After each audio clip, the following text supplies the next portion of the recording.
구약으로 넘어와서 우리가 또 이제 신약만 할 수 없으니까 구약으로 넘어와서 선지서 중에서 호세아서를 한번 공부를 했습니다. 그리고 우리가 어디로 넘어왔죠? 그리고는 이제 바울 서신의 백미라고 할 수 있는 로마서 강의를 지난주까지 끝을 냈습니다. 너무 지루해가지고 힘들었는데 이번에는 좀 짧은 에베소서를 한번 할까 이렇게 생각하고 있습니다. 에베소서. 로마서는 바울 서신이 많잖아요. 이제 신약에 보면은 편지글이 굉장히 많은데 그 중에서 바울이 쓴 게 굉장히 많단 말이죠. 바울이 쓴 편지 중에서 성경에서 제일 먼저 나온 글이 뭘까요? 원나성 몰라요? 에베소서? 우리 전사님은? 바울이 쓴 서신 중에서 가장 먼저 쓴 거.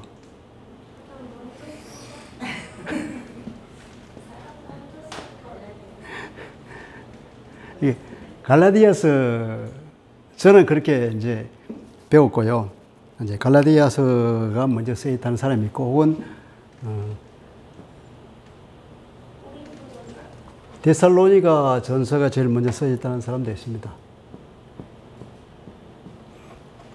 자, 우리가 이제, 바울이 회심을 했습니다. 언제쯤 회심을 했을까요?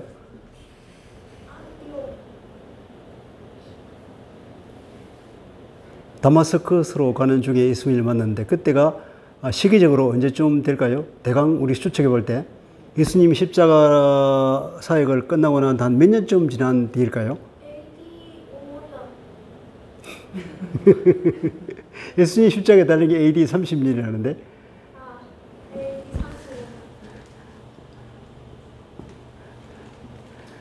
오랜 기간은 안 걸렸을까 말이에요. 이때 그런 교회가 세워졌는데 아주 강하게 부흥이 일어나니까 몇 년 만에 그냥 교회가 대규모의 교회가 되고 엄청난 반향을 일으켰단 말이에요. 몇 년 만에. 그때 바울이 아주 입에 거품을 물고 저 이단을 처단해야 되겠다고 생각한 게 먼저 누구 스데반 집사를 돌로 쳐 죽였잖아요. 불과 한 3, 4년 정도 지났을 거라고 그렇게 다들 추측을 합니다. 오래되지 않았죠. 우리가 추측해도 이 정도면 그럴 것 같아요. 3, 4년 전에 이제 어떤 새로운 교훈이 일어나서 막 사람이 따르고 그리고 부흥이 일어나고 3, 4년이면 충분하죠. 그러니까 이제 대반격을 가한 거죠. 이때 대반격을 가하면서 많은 핍박이 있었는데 그때 다마스커스로 사람을 잡아라고 첩보영장을 가지고 갔잖아요. 다마스커스는 유대가 아니는데 남의 나라에 어떻게 첩보영장을 가지고 갔을까요? 그거 이상하잖아요.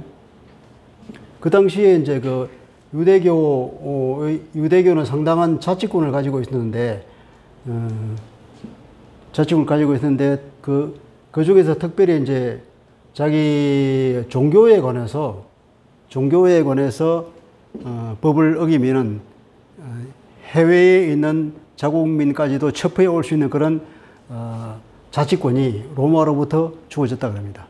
그러니까 이제 대제사장이 그런 첩보영장을 주면 집행할 수 있다는 거죠.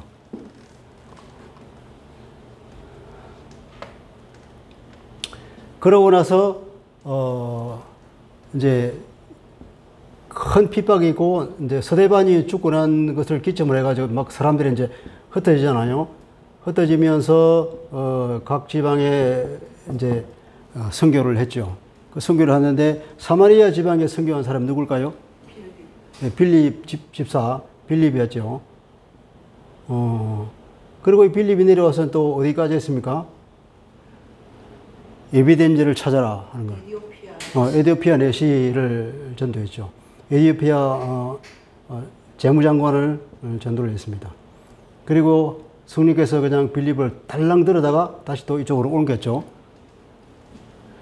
이제 사마리아 지방과 이 아프리카 쪽에까지도 이제 선교문이 이제 다 열리고, 그리고 이 사람들이 더 이쪽에 저기 아프리카 알렉산드리아 이쪽이라든지 그다음에 이쪽 뭐 구부르라든지 이렇게 해외까지도 이제 섬나라까지도 그리고 이 위에 안디옥에 있는 지방까지 그죠? 여기 소아시아고 터키에 있는 지방이고 이 지방까지도 다 이제 선교를 했단 말이에요. 그러고 나서 이게 안디옥 시리아 안디옥의 교회가 생긴 거죠. 이 시리아 지역에 생긴 교회는 여기는 이방인만으로 이루어진 교회가 됐죠. 이방인만으로.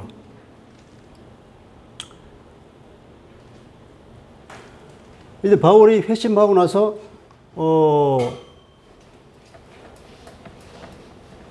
이 안디옥 교회에 와서 담임 목사를 했죠. 바나바가 이제 바울을 데려왔습니다. 바울이 회심을 하고 제일 먼저 어디 갔다 그랬습니까? 페트라로 왔습니다. 페트라.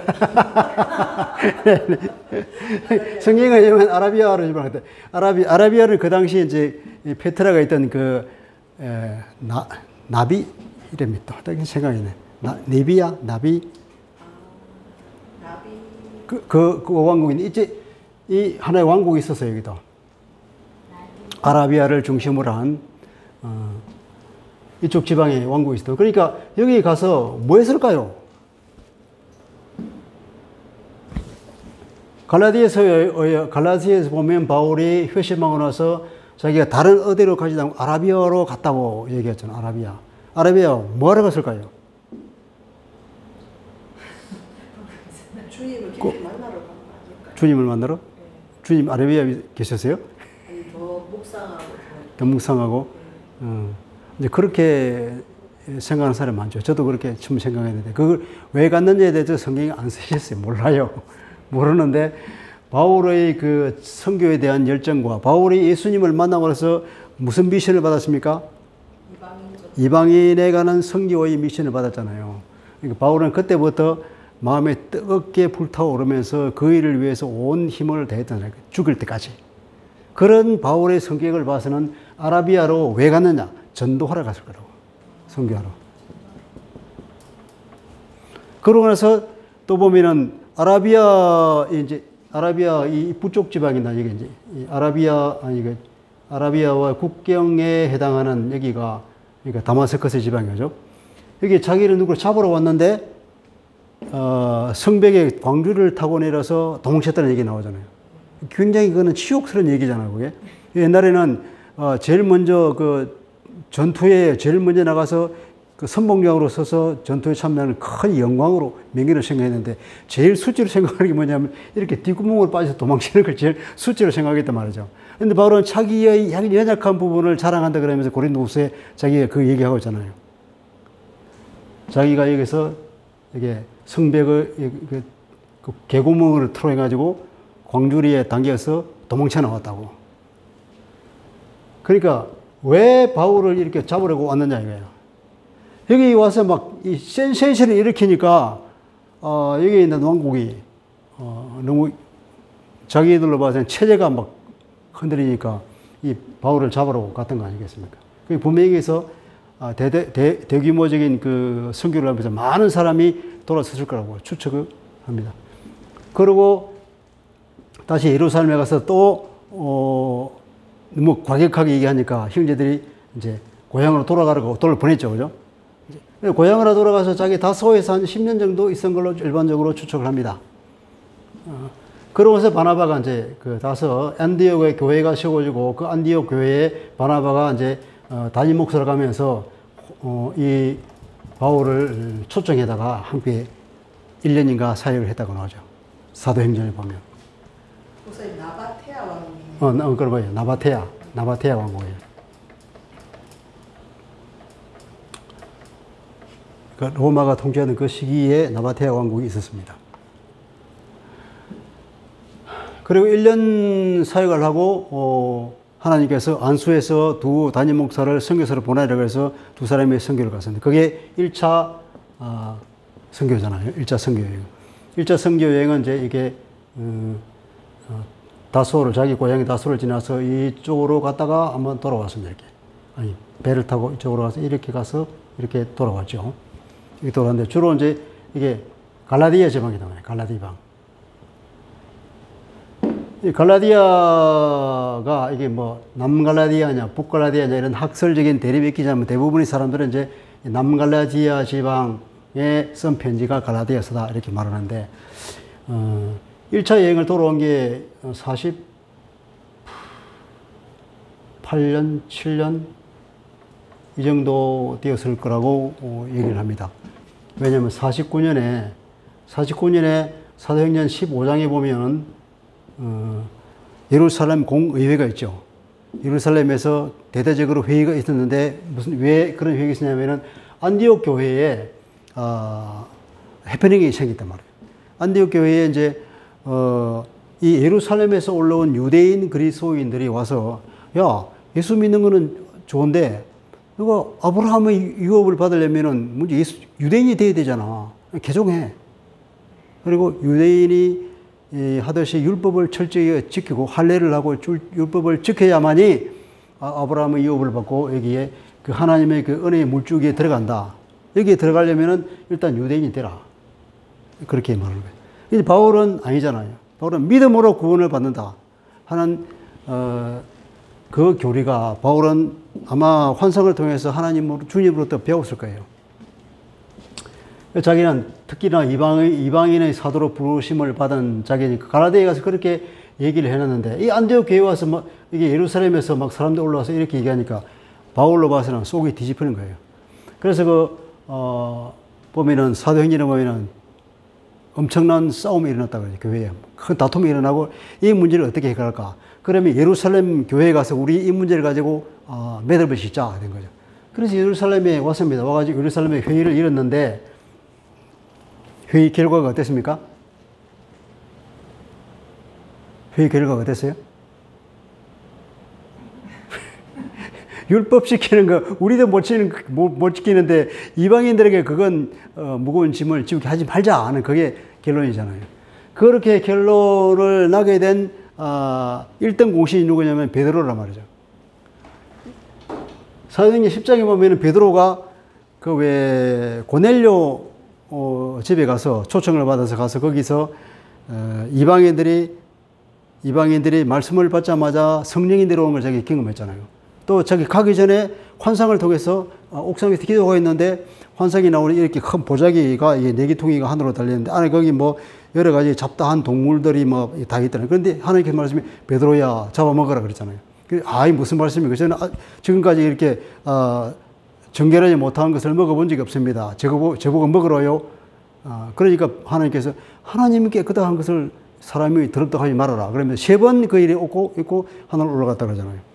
그래서 바울이 깨닫고 이게 이방인에 대한 우리가 부정한 생각을 가지고 음식에 대해서 우리가 부정한 것, 정결한 걸 이 기준이 이제 없어졌구나 하는 걸 바울이 깨달았단 말이죠. 마침 그때 고넬료가 보낸 사람이 도착했죠. 그 자기는 그 당시에는 이방인들과 어울린다고 하는 것은 상상 못 하잖아요. 있을 수가 없는 일이에요. 유대인들은 항상 이게 정 깨끗하냐, 부정하냐, 제의적으로 항상 깨끗하게 되거든요. 부정을 타면은 또 그것을 정결하게 하는 여러 가지 절차를 거치잖아요. 3일 만에 깨끗해지는 것도 있고, 뭐 일주일 만에 깨끗해지는 것도 있고, 그 번거롭기도 하고, 자기는 부정한 것에 대해서는 손대기도 싫고, 그래서 아예 그냥 이방인들하고는 가까이 안 가는 거예요. 이방인들 밥도 안 먹어. 왜냐면 이방인은 아무거나 먹잖아요. 자기들은 정결하고 깨끗한 거 딱 정해져 있는데. 너무 이게 차이가 나니까 아마 유대인들이 이방인을 미워해서가 아니라 이런 규정 때문에 어쩔 수 없이 그렇게 한 것 같아요. 그러니까 완전히 담이 쌓여있던 거예요. 가까이 갈 수가 없는.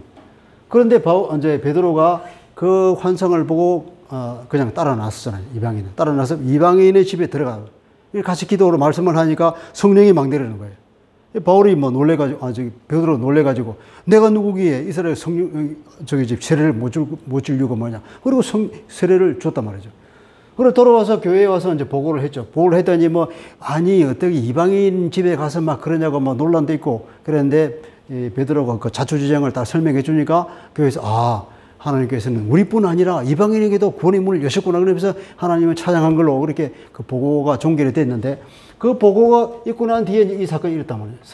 AD 49년에 이 회의가 있으면서 그렇게 결론을 내려줍니다. 그때 야고보 목사님이 이제 결론을 내린 거죠. 이 편지를 써서 이제 보내는 거예요. 그래, 이방인들에게는 유대인이 지키는 율법으로부터 해방이다. 다만 이방인과 유대인 간의 그 장벽을 뭔가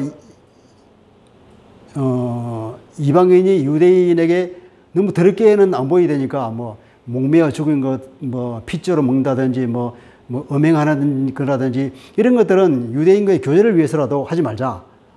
이제 그 몇 가지만 얘기하고 나머지는 일체 율법으로부터 해방, 면제 그렇게 된 거죠.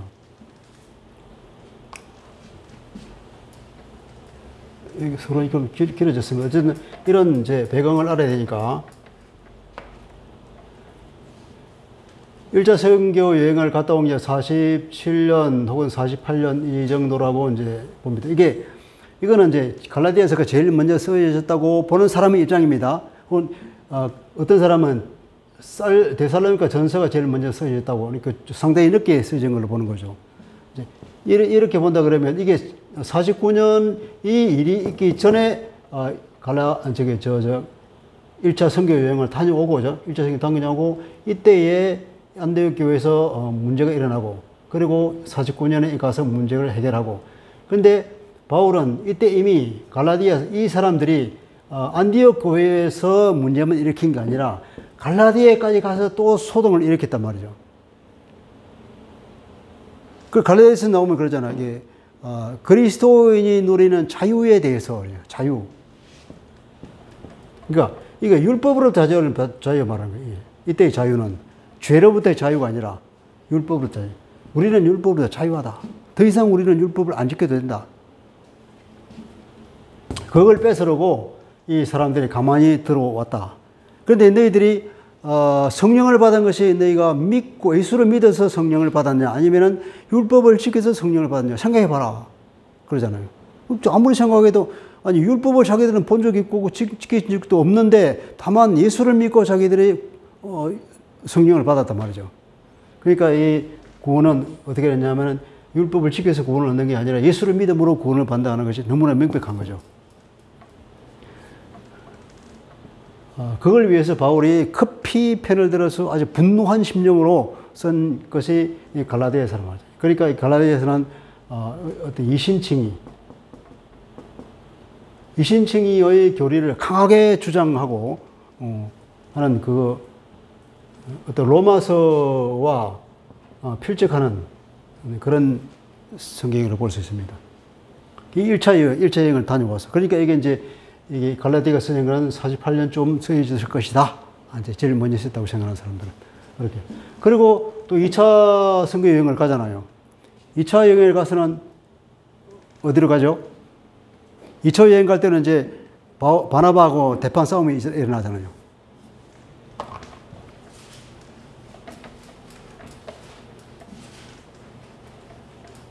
바나바하고 싸웠습니다. 마가 때문에 싸웠죠. 마가는 바나바의 조카인데, 바나바는 두 번째 여행도 마가를 데려가자고 그러고, 바울은 저런 쓸모없는 인간을 데려가냐. 절대 사역에 도움 안 된다. 절대 안 돼. 예. 그리고 대판 싸우고, 이제 신라를 같이 데리고 갔죠. 바나바는 자기 조카를 데리고 다시 이제 가고. 근데 누가는 이제 이 얘기는 빼버리는 거죠. 이제 자기는 바울만 따라다니까 바울 얘기만 쓰는 겁니다. 그래서 사도행전에는 바나바가 마가랑 같이 갔던 그 선교 여행은 안 나오죠, 여행이. 우리는 사도행전을 봐서는 신라를 데리고 2차 선교 여행을 간 걸로 합니다. 2차 여행을 가서 1차 여행 때 들렸던 그 지역을 들러서 사람들이 격려해주고 이제 계속 자기는 북쪽으로 가려고 했는데 어떻게 그랬죠? 자꾸 막혔다 그랬죠, 그죠? 바울처럼 성령의 인도를 잘 받는 사람이 왜 자꾸 안 될까요? 자꾸 막는다고 나오지, 막는다고. 그러니까 성령의 인도를 받는다고 하는 것이 그냥 우리가 마치 귀신이 점치듯이 하나님께서 탁탁 보여주고 그렇게 가는 것은 아니라는 걸 우리가 알 수 있어요. 바울처럼 이렇게 기도를 많이 하고 성령에 사로잡힌 사람이 없는데 그 사람도, 바울도 상당히 많은 시행착오가 있단 말이에요. 시행착오. 그러니까 바울이 그렇게 근데 영안이 탁 열려서 주님 뭐 음성을 다 듣고 다 보고 했더라면 이런 시행착오 있겠습니까? 그냥 가는 또 탁탁탁탁 맞아 떨어지지. 안 그랬단 말이에요. 갔는데 근데 바울이 고민이 많았을 거예요. 하는 것마다 안 돼. 뭔가 될 것 같은데. 근데 아마 그때 생각이, 야, 내가 바나바하고 싸워서 그런가? 막 이런 생각도 했을 거라고. 왜 안 되지? 자꾸 막혀서 드디어는 어디입니까? 도로아에 갔는데, 이제 이때 도로아에 갔는데 꿈을 꿨는데 바다 건너에서 마케도니아 사람들이 건너와서 우리를 도와라고 그런 환상을 봤다 그러잖아요.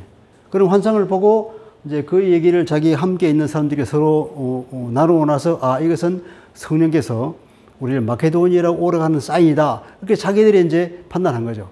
그것도 말하자면 그런 판단을 누가 했습니까? 그런 판단을 누가 했어요? 바울 스스로 한 겁니다. 여기 판단은 아주 이성적인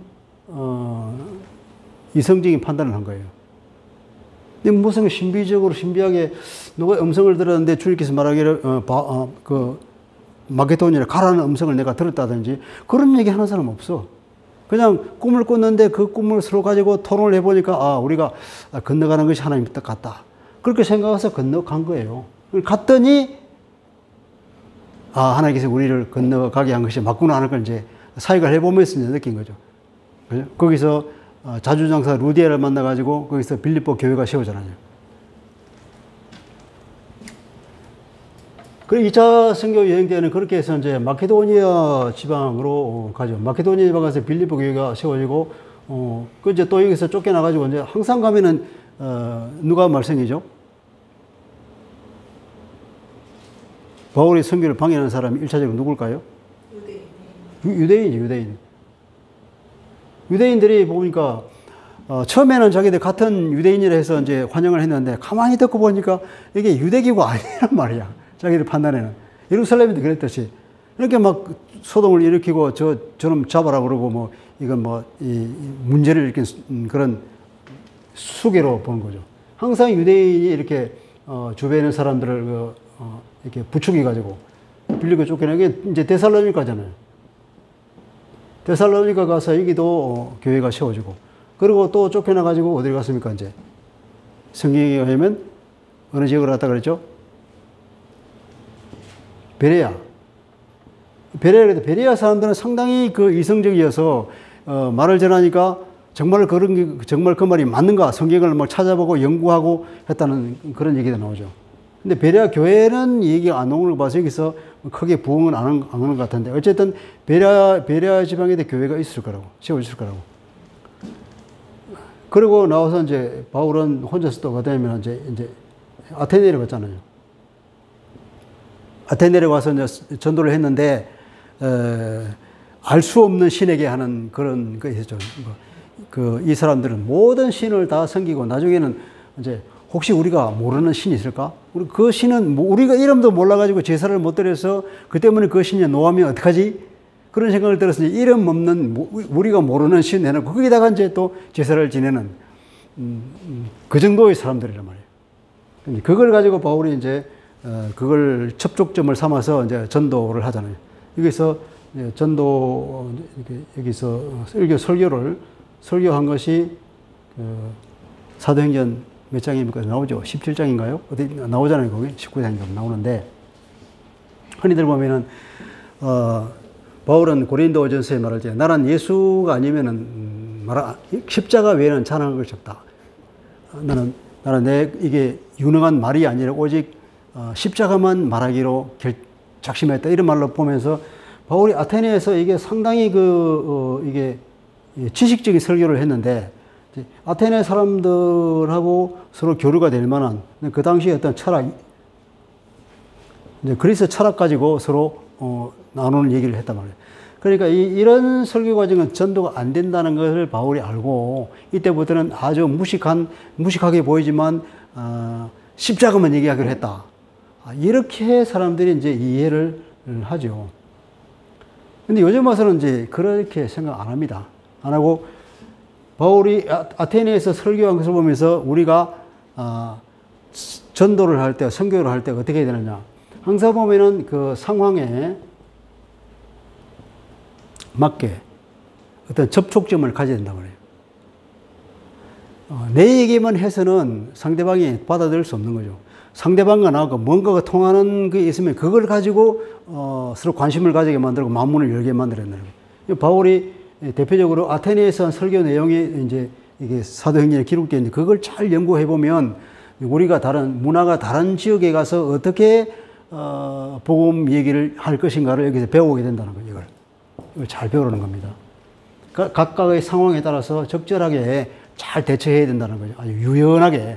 그래서 바울은 그 얘기하기로 내가 뭐 부자는 부자에게 합당하게 살고 또 가난한 사람은 가난한 사람에게 뭐 유대인은 유대인에게 맞고 이방인은 이방인에게 이방인을 만나면 내가 이방인이 되고 유대인을 만나면 내가 유대인이 되고 늘 자기가 굉장히 그 유연하게 대처했다는 거죠. 그렇게 한 이유는 뭐냐? 한 사람이라도 전도하기 위해서 그렇게 했다 그러잖아요. 그게 우리가 전도할 때 이 상황에 대처하는 방법이라는 거죠. 오늘 주변 얘기만 좀 합니다. 그렇게 데살로니카에 가서 교회를 세우고 데살로니카 3개월밖에 사역을 안 했는데 상당히 열매가 많았어요. 그리고 이제 아테네를 가서 별로 열매가 없고 그러고 나서 어디로 가냐면 고린도에 갔더만 고린도에 가서 고린도가 엄청난 큰 도시잖아요. 그때 도시고 그 당시 고린도로 하면은 성적으로 무지하게 타락한 곳. 그 당시 유행하는 말로 고린도 사람처럼 한다 그러면 욕이라고 욕. 그러니까 아주 그 성적으로 문란하고 타락한 행동을 한다 하는 그걸 비유적으로 말하는 거로 그렇게 이해가 됐다 그럽니다. 그만큼 고린도로 그러면 아주 성적으로 타락한 곳인데 그런데 예수님께서는 고린도에서 격려하잖아요. 사도행전을 보니까 여기는 내 백성이 많다. 네가 담대하게 복음을 전해라. 그런 얘기를 주님께서 직접 나타나고 얘기했다고요. 근데 여기서 상당히 상당 기간 사역을 했는데 이때 이제 데살로니카에 자기는 이때 누구면 디모데인가 신라를 이렇게 여기다가 떨어놓고 자기 이렇게 내려왔단 말이죠. 혼자 내려왔는데 이때 이 데살로니카 교회가 잘 있는 가 싶어서 자기 편지를 썼어요. 이 사람들을 격려하고 하기 위해서. 그리고 나중에는 디모데와 신라가 이제 좋은 소식을 가지고 돌아왔죠. 그래서 바울이 마음이 놓였다. 데살로니카 교인들이 불과 얼마 안 되는 기간 동안 사역을 했는데도 이 사람들이 믿음이 굉장히 일취월장했다는 거예요. 우리 데살로니카 전서 보면 그거 나오잖아요. 바울이 칭찬하는 거. 아주 믿음이 모범적으로 잘 자라고 있다는 거. 이 데살로니카 전후서를 쓴 거죠. 두 번째로 쓰여진 편지가 이제 데살로니카 서라는 거죠. 그러니까 두 번째 선교 여행 때니까 이때 몇 년쯤 되겠습니까? 51년, 50년이나 51년 이 사이가 되겠죠. 그죠? 그리고 이제 여기서 고린도에서 끝나고 이제 다시 돌아왔죠. 에베소를 들러왔는가요? 에베소에 들렀다가, 왔는데, 에베소에 이제 사람들이 있어달라는 걸 내가 하나님의 뜻이면 다시 오겠다 그러고 이제 갔어요. 이게 2차 선교여행을 끝난 거예요. 3차 선교여행 때는 이제 52년부터 57년인가 이 사이인데, 두 번째 편지니까 데살로니가 가서, 그 다음에 또 어디를 갑니까, 이제. 이때는 목표는 좀 에베소가 타겟인 거예요. 에베소에서, 사역을 오래 했죠, 아마. 여기서 에베소에가 3년 사역을 했다 그럽니까? 처음에 석 달간, 회당에 사다가, 그 이후에 2년간, 두란노, 그죠? 두란노에서 이제 사역을 하죠. 두란노로 하는 것은, 보통 회당 비슷한 곳인데, 그 사람들은, 그 옛날에 로마 시대에, 공무원들은 몇 시부터 근무했을까요? 새벽부터 근무한 것 같아요, 새벽부터. 그 예수님을 왜 사행 선교를 내려달라고 막 새벽부터 덕달같이 그 빌라도에게 찾아갔잖아요. 근데 처음에 내가 읽었더니, 야, 그 새벽 잠을 깨워서 그 총독을 막 심기를 부패하면 될까 생각했는데, 우리 생각에 우리 근무는 8시나 9시 때 하잖아요. 새벽부터 가서 그 난리를 피우면 되는데, 그런데 이때부터 근무했다 그러죠, 이 사람들은. 일찍 일어나면 이제 해가 채 뜨기 전부터 근무한 거예요. 그때는 전기가 없었으니까 일찍 잤겠죠. 그러니까 이때 근무하고 몇 시쯤에 근무가 끝날까요? 추측에 몇 시쯤에? 응? 8시? 우리 집사님 몇 시쯤에? 추측으로 오후? 한 10시쯤에 끝났다 그래요. 10시. 아주 늦으면 11시. 낮에? 근데 6시부터 근무해가지고 이때는 일과가 끝나버려. 쫙, 땡. 그 당시 공무원들이 굉장히 해피한 거예요. 그러니까 이제 사실 지금처럼 복잡한 사회가 아니니까 별 할 일이 없었겠지. 뭐 무슨 소송건이나 이런 것도 없고 이제 문제될 게 없는 거예요. 그러니까 소요 뭐 안 일어나면 늘 그냥 할 일이 없는 거지 뭐. 10시 되면 업무 땡. 이제 근데 두란노 서원 같은 데에도 이 사람들은 이제 점심 시간에는 이제 논단 말이죠. 이게 비어 있다고. 그 바울은 이제 자비랑 선교를 하면서 자기 열심히 일을 해서 돈을 벌고 두란노에 언제 모였냐? 이 점심시간에 모였다는 거예요. 점심시간에. 야, 생각해 보십시오. 열심히 일하고 점심 때 모여가지고 성경을 가르치고 그리고 오후에 또 일하고 이 일을 여기서 2년 동안 부지런히 했던 거예요. 회당에서 쫓겨나와서 이제 그렇게 해서 이 지역 전체에다 복음화가 다 되었을 정도로 거기서 거점을 가지고 많이 했다는 거예요. 에베소 사이 끝난 시점은 에베소에서 소동이 일어나서 그랬죠, 그죠? 그다음에 뭐라 그러노? 여신 있잖아요. 아데미? 우리 성경에 아데미. 아마 아르테미스겠죠, 그죠?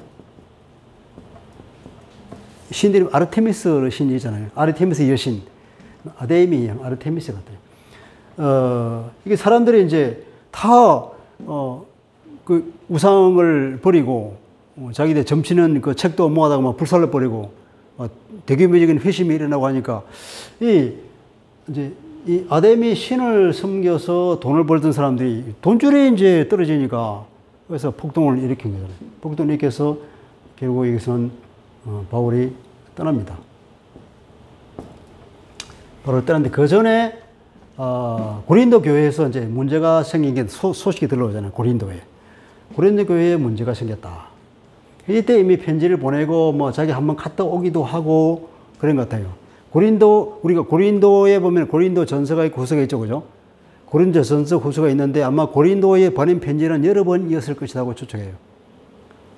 그리고 바울이 직접 가서 문제 해결하는데 오히려 퇴짜 먹고 와서 굉장히 바울이 마음에 고통스럽게 오고, 그리고 그 다음에 굉장히 화가 나서 눈물로 쓴 편지가 있다고 그래요. 너무 강력하게 써서 편지를 보내놓고 그래서 저 사람이 혹시 이 편지를 받고 막 사람들이 이상해지지 않을까? 바울이 그러고 노심초사하고 그랬는데 마침 또 이 편지를 보고 오히려 이 사람들이 회개하고 돌아왔다는 얘기를 듣고 너무 기뻐서. 근데 이 편지를 그 편지를 기다리는 중에 바울이 이때 폭동이 일어나게 되고 그래서 이를 떠나서 이제 마케도니아로 들어가거든요. 마케도니아 들어가서 여기서 이 형제들을 다시 소식을 가져오기를 노심초사하면서 기다렸는데 마침 여기서 이제 빌립보에서 제회를 하고 이제 잘 됐다는 얘기를 듣고.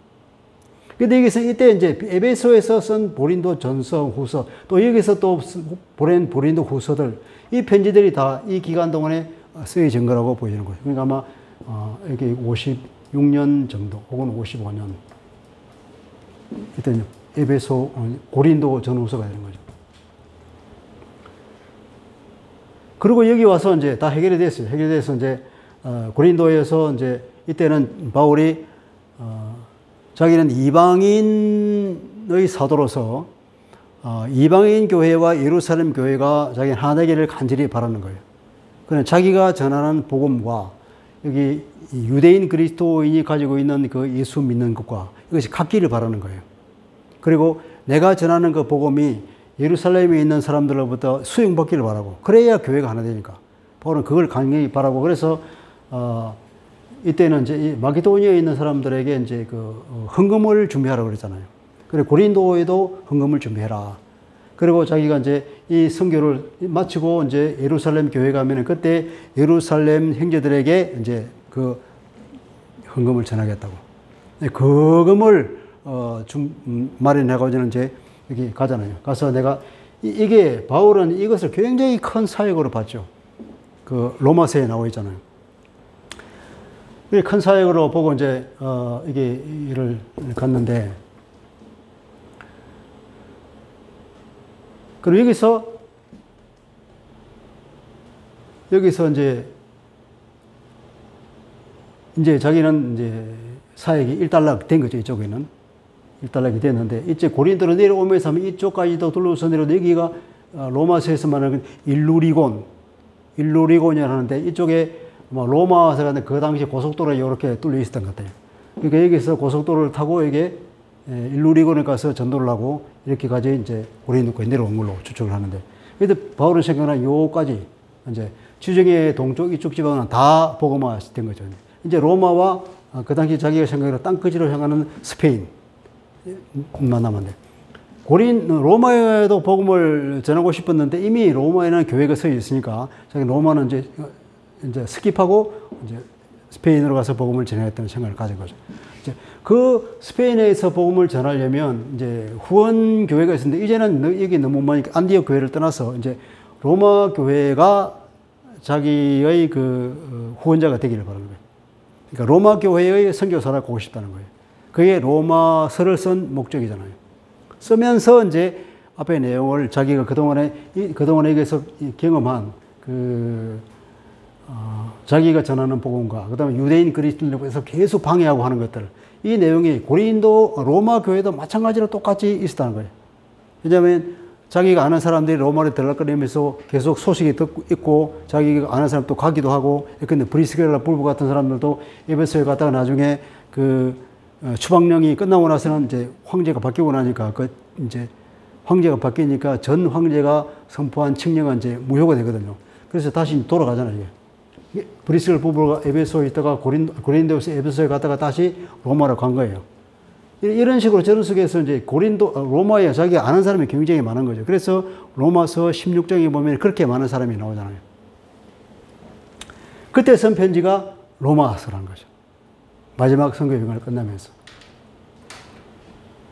이게 일반적으로 이제 바울이 쓴 서신서고, 그리고 나중에 이제 죄수로 이때 가서 이제 이게 헌금을 전달하는 이게 자들 잘 되었는지 안 됐는지는 성경이 안 나오지만 이때 자기는 체포가 돼가지고 로마로 가기는 가는데 죄수의 신분으로 가게 되죠. 그러니까 여기서 이제 사도행전이 끝나지 않습니까? 끝나고 여기 이제 여기서 잡혀 있는 기간 동안에 쓴 편지가 이제 에베소서, 골로새서, 빌립보서, 빌레몬서 이런 게 있다 이렇게 얘기하죠. 이거 우리 옥중 서신이라고 그러죠. 이때의 과목이라는 것은 어떤 과목일까요?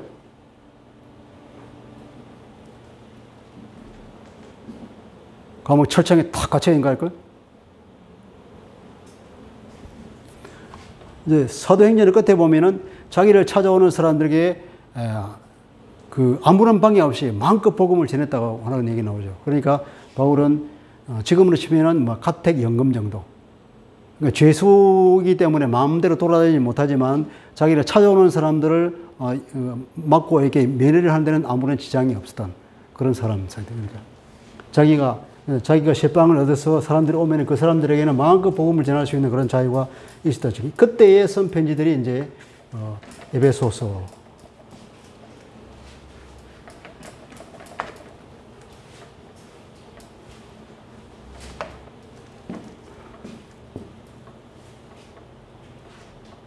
여기 에베소 아니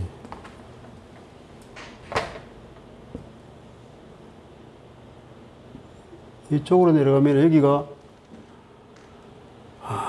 골로새 지방, 히에라볼리, 이게 또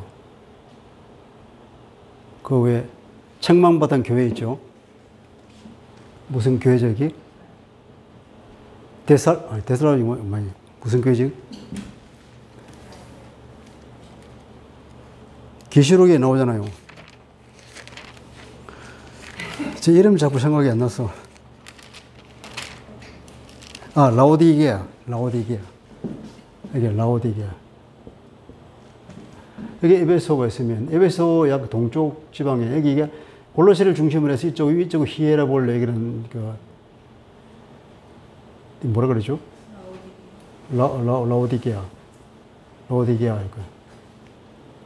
여기는 온천으로 유명하고 생수와 온천으로 유명한 곳이라고 했죠.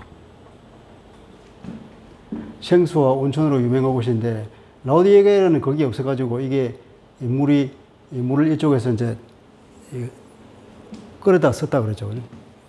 끌어다 쓰니까 라오디게아에 오니까 이 생수가 어떻게 되겠습니까? 생수 같지 않고 그냥 미건한 물이 돼버리고, 온천도 이렇게 끌어오니까 그동안에 다 식어가지고, 온천도 같지 않은 그런 물이 되고, 라오디게아 사람들은, 라오디게아는 굉장히 부자였는데, 이 물만은 이렇게 아주, 힘들었단 말이에요.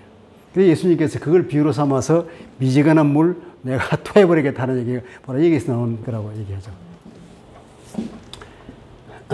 이 에베소가 여기 있고, 이제 이게 골로새서가 있는, 이 골로새에 문제가 있다는 얘기를 듣고, 로마에서 바울이 편지를 써서 골로새에다가 편지를 보낸 거예요. 또, 이 지방에 빌레몬이 아마 이 교회의 담임 목사로 있었던 것 같아요. 빌레몬에게 보낸 편지도 있잖아요. 노예 이름이 뭐죠? 오네시모. 오네시모가 이 로마에서 회심해가지고 바울을 잘 섬기고 있으니까, 이 빌레몬에게 오네시모를 보낸단 말이에요. 보내서 용서하고, 너희 허락하에 오네시모가 내 시중을 들어서 가겠다. 바울이. 아주 복음 안에서 도망간 노예까지도 행제로 품어 안는 그런 아름다운 얘기가 빌레몬서죠. 이 빌레몬서나 골로새서를 누가 전달하냐면은, 여기 두기고죠. 두기고가 이 편지를 전달했단 말이죠. 골로새서, 빌레몬서 다 두기고가 이 편지를 전달합니다. 그런데 아마 바울이 여기에 편지를 써 보내면서 어차피 가려면은 이 에베소 항구를 들러서 여기서 이 길이 이렇게 있으니까 이 길로 가야 되니까 에베소로 들러서 가야 되기 때문에 에베소에도 편지를 썼을 것이다. 그래서 아마 거의 동시대에 에베소에 가는 편지도 보내. 에베소도 보면 누가 이제 두기고로 맡겼다 그래요. 에베소서도 두기고가 가져갔고, 골로새서도 빌레몬서도 다 이 두기고 가진 것을 봐서 한목에 다 편지를 써서 보냈을 것이다. 이렇게 추측을 합니다. 자, 이렇게 해서 바울 서신 전체에 관해서 우리가 한번 개괄을 했습니다. 그러니까 우리 성경에 보면 들쭉날쭉하게 나와 있는 것 복잡한 것 같지만, 우리 바울이 선교 여행을 하면서 그 상황에서 쓴 편지를 생각하면 우리가 이런 상황에서 갈라디아서를 썼고, 이런 상황에서 데살로니가 편지를 썼고, 또 이런 상황에서 고린도에 편지를 썼고, 또 이런 상황에서 로마서를 쓰고, 그러고는 맨 마지막에 이게 썼구나 하는 걸 알 수 있는 거죠. 근데 골로새에 이런 이단들이 나와서 편지를 썼고, 근데 에베소에는 문제가 없어요. 문제가 없어. 마치 로마서에처럼, 로마에 겉으로 드러난 문제는 없잖아요. 물론 알력이 이제 유대인 그리스도인과 이방인 그리스도인 간에 보이지 않는 알력이 있고, 그런 문제가 있긴 있었지만, 일단 에베소에 그런 문제가 없었단 말이죠. 그런데 이 에베소에 그러면 어떤 내용을 편지를 썼을까? 그래서 이게 중요한 거예요. 그러니까 에베소는 어떤 문제가 있어서 그 해결을 위해서 그걸 목적으로 쓴 편지가 아니라, 에베소에 쓰는 편지를 그냥, 그리스도인이 되는 것이 무엇인가? 신앙의 본질이 무엇인가? 그죠? 그리고, 교회란 무엇인가? 예수 믿는 우리들이 모여있는 그 교회가 얼마나 영광스러운 것인가? 그리고 교회가 하나 되기 위해서 우리가 얼마나, 노력해야 될 것인가?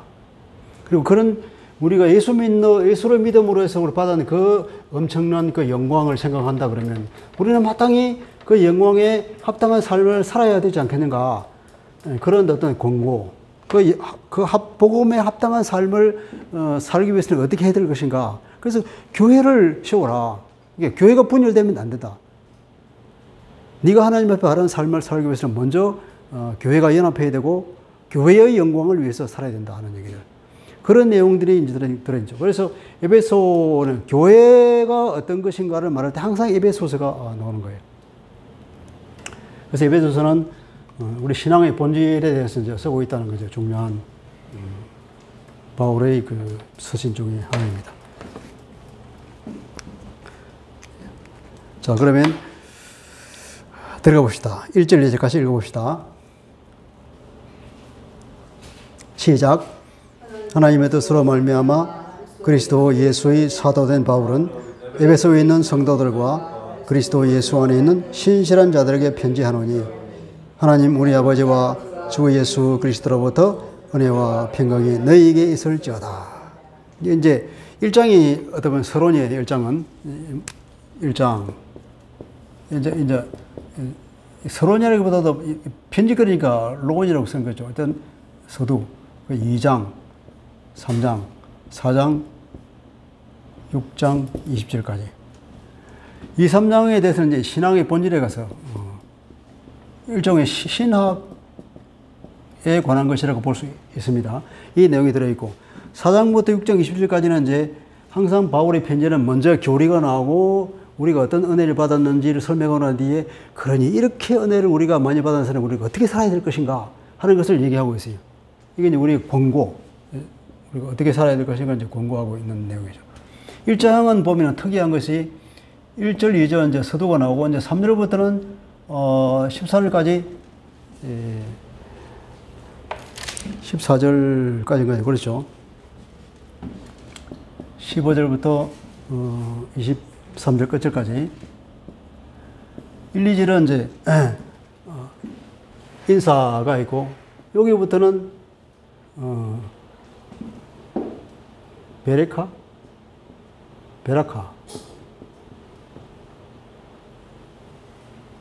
이걸 뭐라고 해요?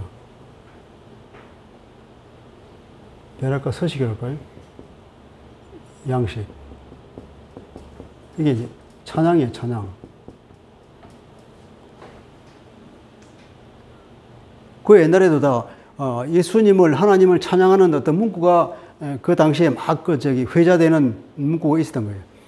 바울은 여기서 장황하게 아주 하나님의 찬양을 막 하나님이 우리에게 주신 그 은혜를 생각하지 너무 감격해서 바울이 그냥 술술 단어가 나온 게 이게 14절까지 쭉 이어진 거예요. 이게 그냥 에베소에서 특이한 점이에요.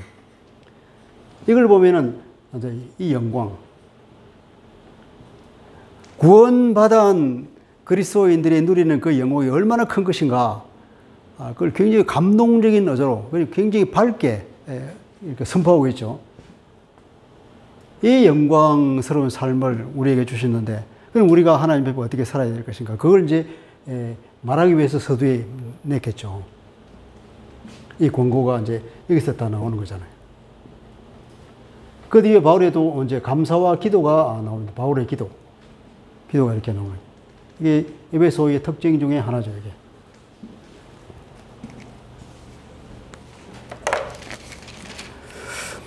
하나님의 뜻으로 말미암아, 하나님의 뜻입니다. 제일 먼저 나오는 거죠. 바울이 자기가 사도가 된 것은 자기에게 스스로가 된 것이 아니라 하나님에 의해서 임명이 된 하나님의 뜻에 따라서 이루어진 거죠. 교회에서 어떤 직분을 받으면 그것이 교회의 뜻이 아니라 하나님, 교회를 통하여서 주시는, 나타내는 하나님의 뜻이라고 보는 거죠. 우리가 교회에서 교회를 세우기 위해서 우리가 직분을 가진다든지 어떤 일을 하는 것은 다 하나님의 뜻을 이루기 위한 방편이죠. 그러니까 우리가 집사의 직분이 있다 그러면 그 직분이 세상적으로 뭐 돈도 안 받고 뭐 어떤 뭐 매일 출근해야 되는 것도 아니고 뭐 그렇잖아요, 이게. 그렇지만 이것이 굉장히 거룩한 직분이란 말이에요. 그건 하나님이 주신 직분이고 하나님의 뜻에 따라서 주어진 직분이기 때문에 그것을 우리가 소홀히 할 수 있는 게 아니라는 거죠. 교회를 세우는 것이기 때문에. 하나님의 뜻으로 말미암아서 사도가 된 바울을 하니까 이 바울이 받은 그 직분이라는 것이 사람의 뜻으로 된 것이 아니라 하나님의 뜻으로 이루어졌다는 거죠. 에베소에 있는 성도들과 그리스도 예수 안에 있는 신실한 자들에게 편지한다. 에베소에 있는 성도들, 그래 에베소서를 바울이 썼느냐 안 썼느냐 가지고 이제 논란이 많다고 그럽니다. 우리는 에베소서가 바울이 썼다고 얘기하죠, 그죠? 한국 교회에서 뭐 에베소서가 바울이 안 썼다고 얘기하는 사람은 없을 거예요.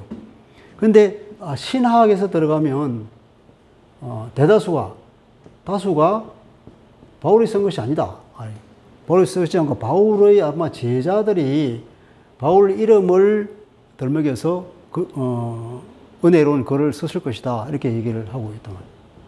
왜냐하면 이게 에베소서에 보면은 무슨 에베소에 바울이 그렇게 오랫동안 사역을 했는데 여기 보면 에베소에 있는 사람 이름이 하나도 안 나오잖아요. 개인적인 신분 관계에 관한 그 언급이 없는 걸로 봐서 바울이 쓴 것은 아닐 것이다. 이렇게. 또 어떤 사본에 보면 에베소에 있는 하는 그 말이 어떤 말이에요? 에베소에 있는 성도들.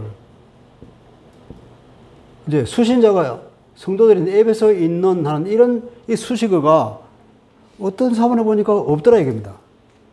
그래서 이것은 원래 이게 맞는 문물이고 그냥 바울의 제자들이 일반 서신으로 만들기 위해서 누구에게나 주는 편지로 그냥 가져가서 읽고 우리가 함께 은혜 받기 위해서는 여기 교리가 들어있고 권면이 들어있으니까 그렇게 해서 에베소에 주는 편지가 아닌 그냥 일반적으로 보는 편지로 그래서 이게 없는 편지가 됐을 것이다. 그렇게 이제 다수가 그렇게 주장하는데 보수교단에서는 그렇게 안 보는 거예요. 에베소에 있는 이게 일부만 이 말이 없지 대부분의 사본에는 이것이 들어있다고 하는 거예요. 이게 흔히 말하면 이제 유식한 표현으로 에베소서는 신학에서 바울이 쓴 걸로 보지 않습니다. 다수가 그러면 그런 줄 아는데 우리 보수교단에서는 보수 신학에서는 그렇게 안 본다는 것이에요. 그리스도 예수 안에 있는 신실한 자들에게 편지한다. 이게 이제 우리가 중에 예수 안에 있는 그리스도 예수 안에 바울이 쓴 편지에 보면 항상 나오는 게 예수 안에. 예수 안에를 빼면은 바울은 말하자면 말을 할 수 없는 사람. 그 정도로 예수 안에라고 하는 것을 그냥 습관적으로 나오는 거예요. 그만큼 예수 안에서만 이루어진다는 거죠. 예수 안에서 우리가 구원을 받았고, 예수 안에서 우리가 이런 큰 은혜를 받았고, 모든 것은 다 이 예수 안에서 다 이루어진 거예요. 하나님께서 그 구원의 계획을 예수 안에서 이루시고, 예수의 그 십자가 사건 안에서 다 이루어진 것이 예수를 떠나서는 아무것도 안 된다는 거죠. 우리가 믿는 그 돈은 오직 예수 그리스도 안에 있습니다. 예. 그리고 신실한 자들에게 편지한다. 신실한 자들에게 하는 것은 이제 그러면 에베소에 있는 성도들 중에서 이게 제대로 된 성도들만 수신자로 삼냐 그런 의미가 아니고 신실한이라는 것은 이게 원어에 의하면 두 가지 뜻이다. 신실한이라는 뜻도 있고 혹은 두 번째면은 그냥 믿는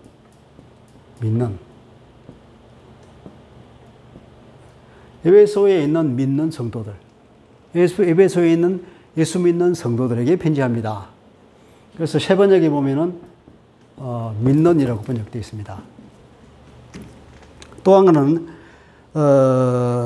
바울이라는 이름이 있죠. 하나님 우리 아버지와 예수 그리스도로부터 은혜와 평강이 내게 있을지다. 먼저 은혜와 평강이 하나님으로부터 주어진 걸로 보는데 또 바울 요것만 하고 이제 끝낼게요.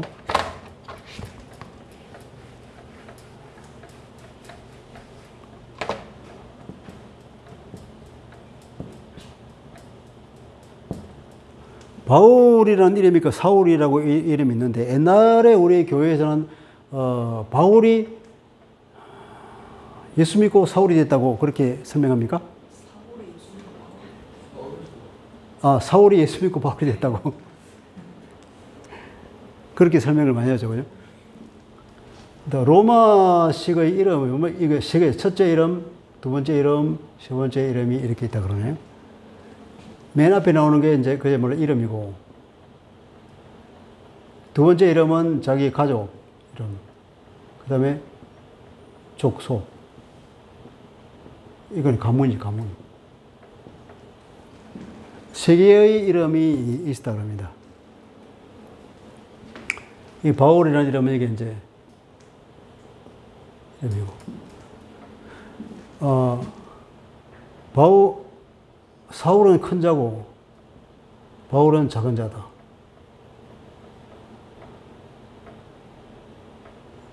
사울이 예수 믿고 이름을 바꿔서 큰 자가 아니라 작은 자로 다. 옛날에 이렇게 설명을 많이 했던 거예요. 근데 물론 이렇게 하면 저 은혜를 받기는 좋은데 사실이 아니라는 거지. 사울은 이제 히브리서 이름인데 샤울.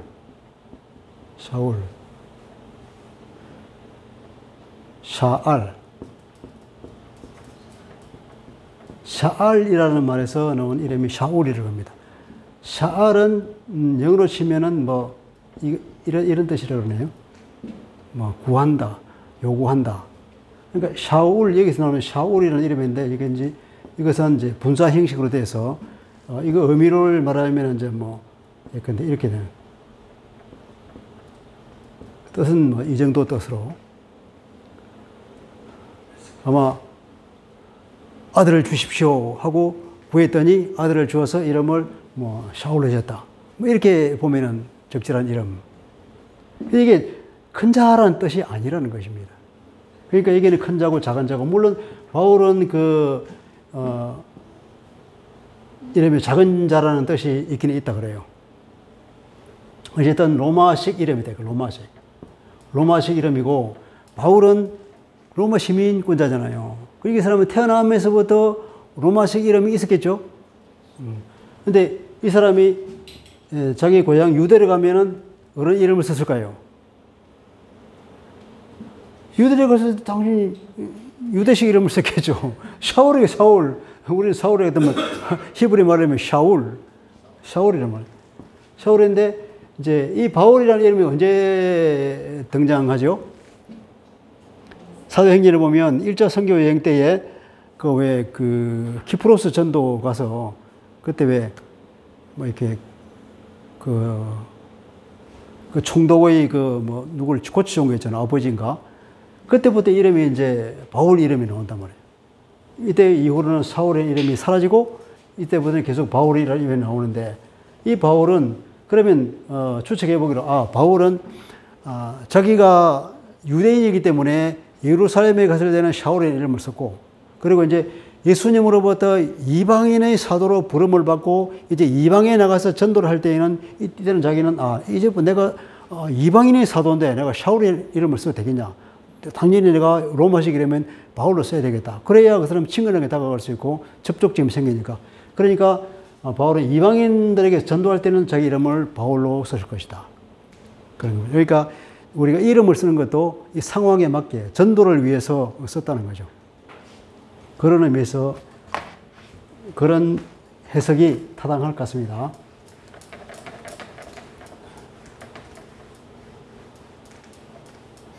오늘은 에베소서 서론 여기서 마치겠습니다. 잠깐 기도할게요. 하나님 아버지, 오늘은 바울 서신 전반에 걸쳐서 한번 우리가 훑어봤고, 그리고 에베소서 서론을 보았습니다. 바울은 에베소서에서 말하기를 자기가 하는 모든 말은 하나님의 뜻에 따라서 하나님의 사도의 직분에서 사적으로 하는 것이 아니라 공식적인 하나님의 대리인으로 말하고 있는 것을 쓰고 있습니다. 우리가 이 성경을 읽을 때에 하나님의 말씀으로 받게 하여 주시고, 이 말씀 가운데 나타나신 하나님의 뜻을 우리가 잘 분별하여서 하나님께서 원하시는 삶을 살아갈 수 있는 우리가 되게 하여 주옵소서. 특별히 이 1장 1절에 보니까 바울은 얘기가 자기가 받은 이 사도라는 직분은 바로 하나님의 뜻으로 말미암아 이루어졌다고 하는 것을 보게 됩니다. 주님, 우리가 교회에서 받은 그 직분이 크든 작든 그 직분이 바로 하나님의 뜻에 따라 주어진 것을 알고 우리가 충성하는 사람들이 되게 하여 주시고, 오직 하나님의 교회를 세우며 하나님의 뜻을 나타내며 하나님의 영광을 위해서 살게 하시고 또 그것을 위해 우리가 최선을 다할 수 있는 힘과 능력도 더하여 주옵소서. 우리 모두가 다 이런 삶을 살아갈 수 있도록 은혜 베풀어 주옵소서. 예수 그리스도 이름으로 감사하며 기도합니다. 아멘.